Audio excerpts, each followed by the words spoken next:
Oi, nenéns! Manhã de segunda-feira, espero que tenham começado a semana bem. E já vamos começar o dia estudando e prestando atenção numa coisa bem interessante que eu vou falar agora. E diz respeito ao quê? Diz respeito aos verbos que indicam fenômenos da natureza. Você aprende que os verbos que indicam fenômenos da natureza sempre são verbos impessoais, ou seja, não tem pessoa, não tem sujeito e não tem referente. Cuidado com isso, porque você também tem que se atentar ao significado, à significação do verbo. Professor, o que o senhor quer me dizer?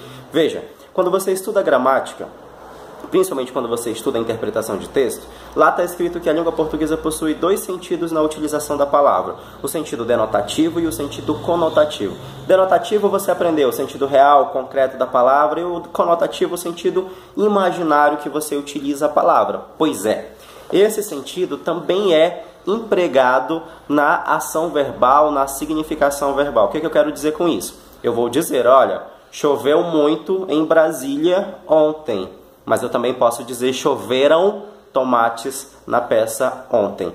Veja, o verbo chover, no primeiro caso, está sendo empregado no seu sentido real. A ação verbal está sendo empregada no seu sentido real. Por isso ele vai compor um verbo que indica uma oração sem sujeito, vai ficar sempre no singular e vai compor um fenômeno da natureza, chover, o ato de chover.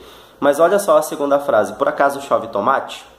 Não, não chove tomate. Então veja, a ação verbal está sendo empregada no sentido conotativo. E por isso o verbo concordou com o tomate. Choveram tomates e não choveu tomate. Porque ele está sendo utilizado no seu sentido irreal, no seu sentido conotativo. E uma coisa interessante, quando ele é utilizado no sentido conotativo, ele vai ter sujeito e ele vai concordar com o seu sujeito, que no caso é tomates. Então, atenção ao sentido do verbo toda vez que vocês forem estudar verbos que indicam fenômeno da natureza. Observa realmente se ele está sendo empregado no seu sentido real e concreto, porque se ele não tiver, ele vai ter sujeito e ele vai fazer concordância com o seu sujeito.